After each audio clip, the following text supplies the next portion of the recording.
Alguma vez você já teve a sensação de ser apresentado a alguém que parecia conhecer há muito tempo?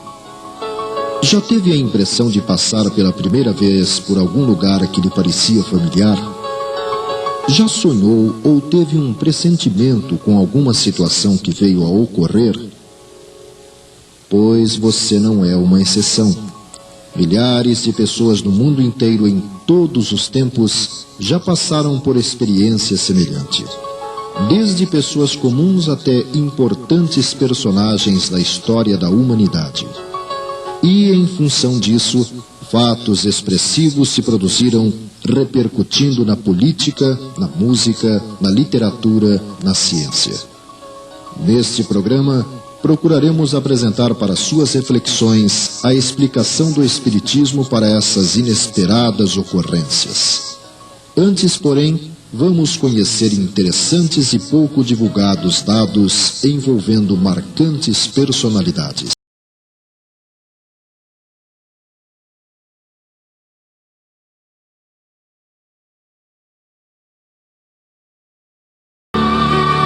Albert Einstein, o matemático que revolucionou a comunidade científica no início do século XX com sua teoria da relatividade, como se sabe, foi uma criança problemática e até os 4 anos de idade não havia pronunciado uma palavra sequer.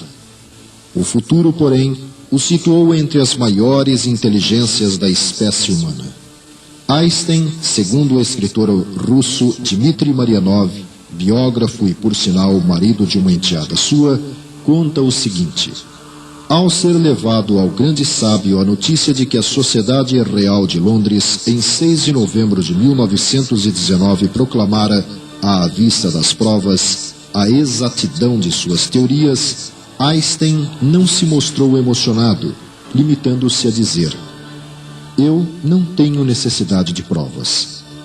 E como chegaste a esta teoria? Perguntou-lhe um de seus amigos. Através de uma visão, retrucou Einstein, e contou que certa noite, desesperado em face dos mistérios insondáveis com que se defrontava, pretendia abandonar seus trabalhos quando a coisa se produziu. Com impressionante precisão, diante de seus olhos espirituais, delineou-se a imagem perfeita do universo com sua complexa estrutura no tempo e no espaço. Quando menos esperava, contemplou maravilhado a visão perfeita de um plano monstro do cosmos. A partir desse momento, disse ele, readquiria a paz, a convicção, a certeza de que andava em caminho certo.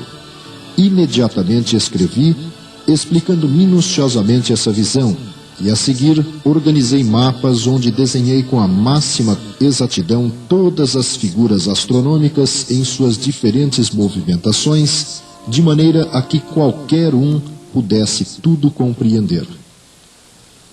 Carl Gustav Jung, psicólogo, psiquiatra, um dos criadores da psicanálise, nascido na Suíça, foi discípulo de Freud e com ele viveu uma interessante experiência. Em suas memórias, Jung conta que em 25 de março de 1909, estando em visita ao mestre e amigo, pediu ao eminente estudioso das questões do comportamento humano sua opinião sobre os fenômenos paranormais, obtendo dele, por causa de seus preconceitos materialistas, a rejeição às perguntas, considerando-as disparatadas. No transcorrer da acalorada polêmica, ocorreu um fato assim descrito por Jung. Enquanto Freud estava falando daquele jeito, tive uma curiosa sensação. Senti como se o meu diafragma fosse feito de ferro e estivesse ficando em brasa, uma abóbada incandescente. Neste momento, ouviu-se um estampido tão forte na estante de livros, que estava bem junto de nós, que ambos ficamos de pé, num salto, com medo de que aquela coisa fosse tombar sobre nós. Eu disse para Freud: pronto, isso é um exemplo do chamado fenômeno de exteriorização catalítica. Oh, espere aí, exclamou ele, isto é pura asneira. Não é não, repliquei. O senhor está enganado, professor. E para provar o meu ponto, eu agora predigo que em um momento haverá outro grande ruído igual. De fato, assim que acabei de dizer estas coisas, a mesma detonação estrondou na estante de livros. E Jung acrescenta: até o dia de hoje eu não sei o que foi que me deu essa certeza, mas sabia sem qualquer dúvida que o ruído se repetiria. Freud apenas olhou para mim estupefato. Eu não sei o que ia em sua mente, nem o que seu olhar significava. De qualquer modo, este incidente fez nascer sua desconfiança contra mim e tive a impressão de que havia feito algo contra ele. Depois disso, nunca mais discuti o incidente com ele. Guilherme Marconi, italiano, Prêmio Nobel de Física, descobridor do processo que permite a telegrafia sem fio, também viveu uma curiosa situação.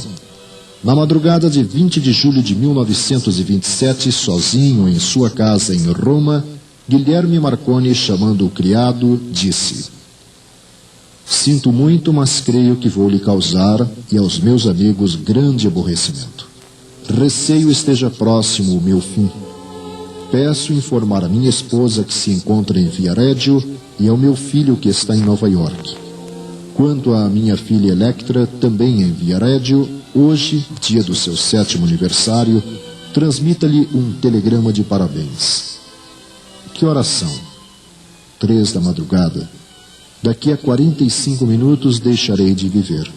Não terei ensejo de ver pela última vez meus filhos e minha esposa. Morro tranquilo. Cumpri minha missão na terra. Irei prestar contas de meus atos ao Supremo Criador do Universo.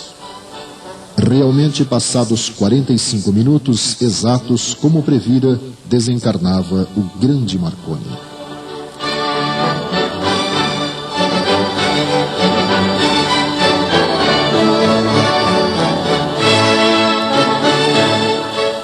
Handel, alemão naturalizado inglês, autor de célebres concertos e do insuperável oratório O Messias, manifestou sua inclinação para a música desde a primeira infância, embora contrariando a vontade de seu pai.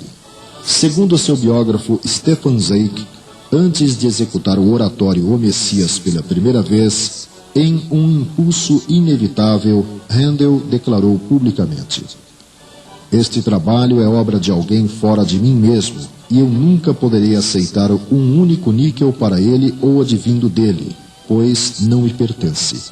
Quando vier a render, esse produto deverá sempre ser revertido em benefício dos enfermos, pois que eu estava doente e me curei. Era prisioneiro e me libertei.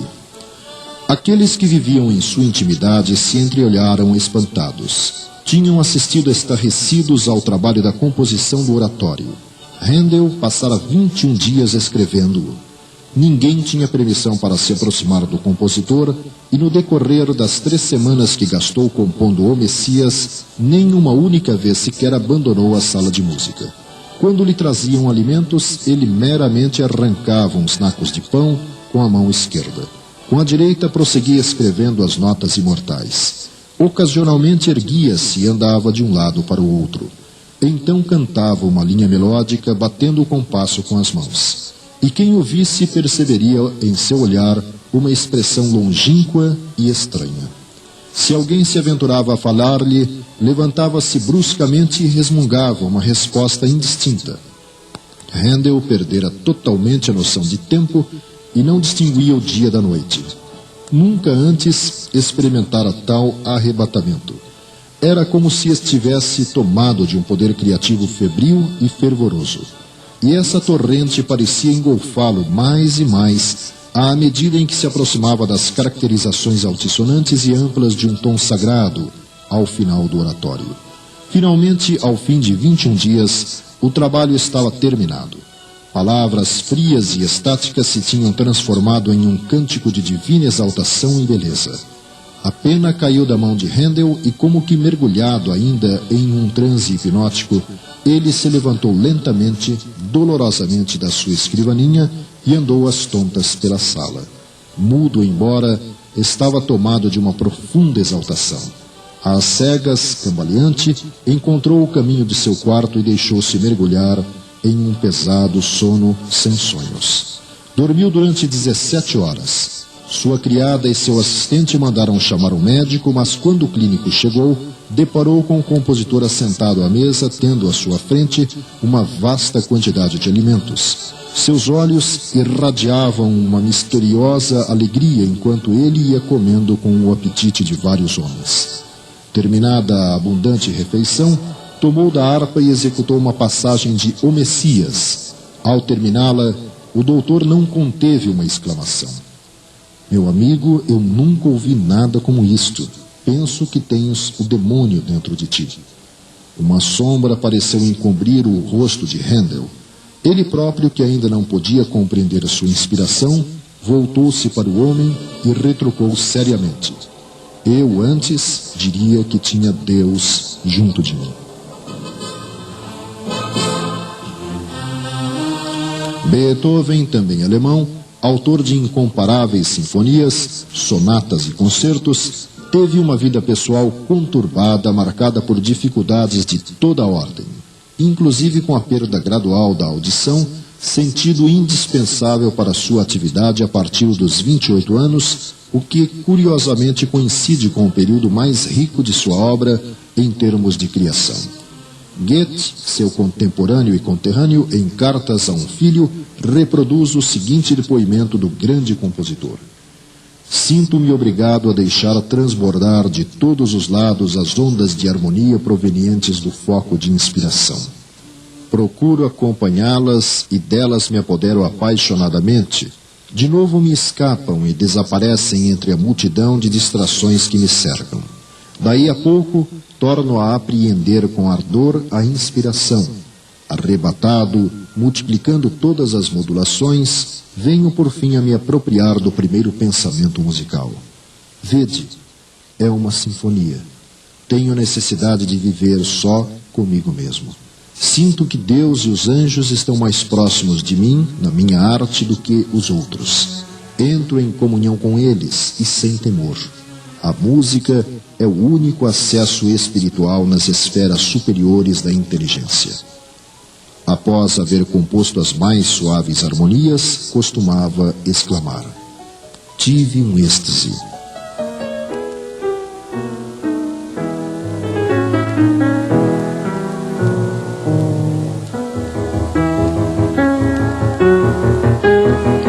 Abraham Lincoln, o grande líder americano, teve vários contatos com a atividade mediúnica, mesmo como presidente dos Estados Unidos. Pessoalmente, segundo o relato de Ward Layman em seu trabalho Reminiscências de Abraham Lincoln, o grande presidente contou a pessoas ligadas a ele o seguinte: há cerca de 3 dias atrás, recolhi-me tarde. Não podia ter estado na cama por muito tempo, porque caí num cochilo, pois estava cansado. Logo comecei a sonhar. Parecia haver ao meu redor uma quietude semelhante à morte.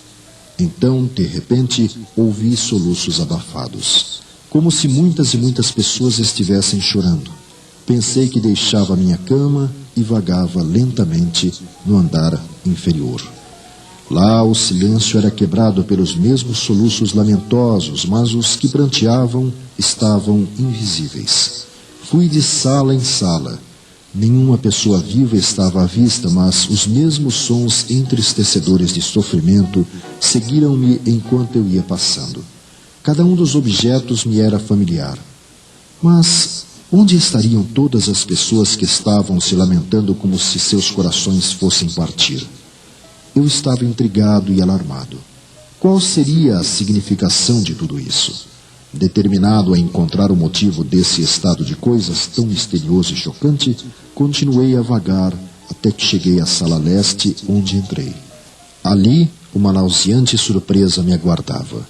Diante de mim estava um catafalco, sobre o qual repousava um cadáver embrulhado em vestes mortuárias. Ao redor dele postavam-se soldados que estavam fazendo o papel de guardas, e ali havia uma multidão de pessoas, algumas olhando tristemente para o cadáver, cuja face estava coberta.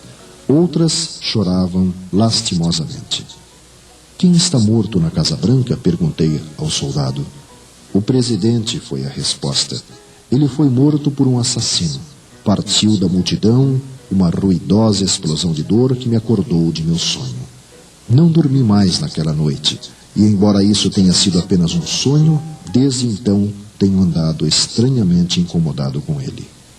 Como se sabe, a 15 de maio de 1865, o sonho se tornou realidade.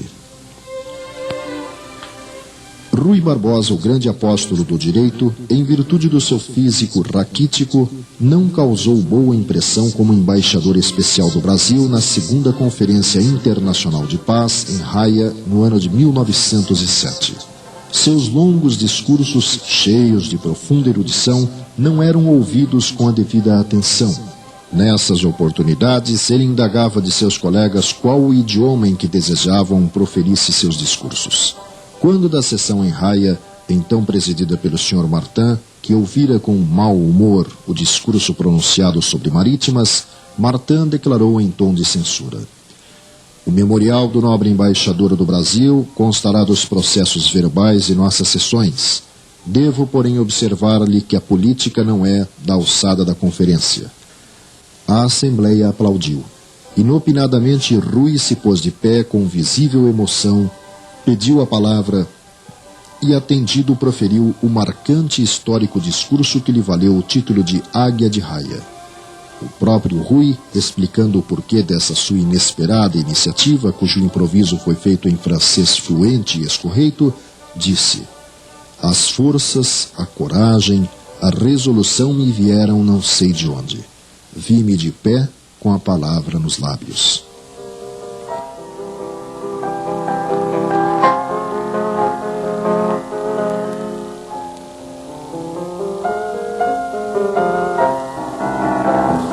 Charles Dickens, inglês que ofereceu ao mundo obras do porte de Oliver Twist, David Copperfield, Contos de Natal, teve mais de uma experiência interessante. Certa manhã, acordou vendo seu pai, falecido tempos antes, sentado na beira de sua cama. Como ele não se movia, ficou alarmado e, ao tentar colocar a mão sobre o seu ombro, o vulto desapareceu. Outra ocasião, visitando Ferrara, na Itália, teve a nítida impressão de já ter estado naquela cidade, tendo inclusive a sensação de ter sido vítima de um assassinato naquele local numa vida anterior, segundo revelou em carta a seus familiares. Em outra vez, em seu escritório, sonhou estar diante de uma pessoa desconhecida usando um chale vermelho, a qual se identificou como sendo uma certa senhorita Napier. A estranha situação manteve-se viva em sua memória e no dia seguinte à noite entraram em sua sala particular seu irmão e duas mulheres, uma das quais usava o chale vermelho e foi-lhe apresentada como sendo a senhorita Napier. João Guimarães Rosa, médico e polêmico escritor mineiro, autor da importante obra Grande Sertão, Veredas, prefaciando o livro Dona Sinhá e o Filho Padre, de Gilberto Freire, revela aspectos interessantes sobre seu processo de criação.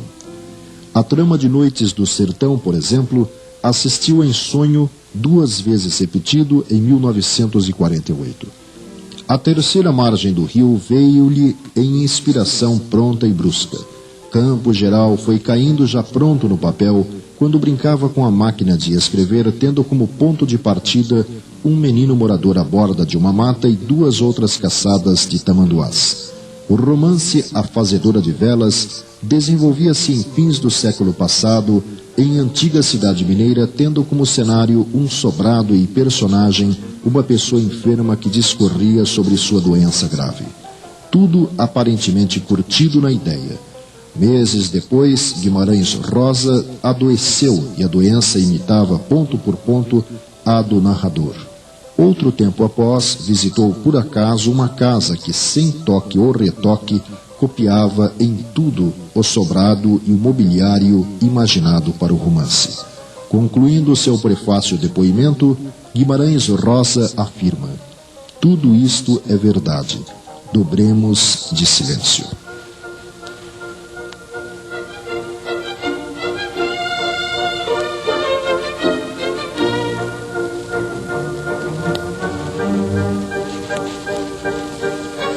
A questão 459 de O Livro dos Espíritos esclarece-nos que a influência dos espíritos sobre nossos pensamentos e ações é maior do que cremos, porque frequentemente são eles que nos dirigem.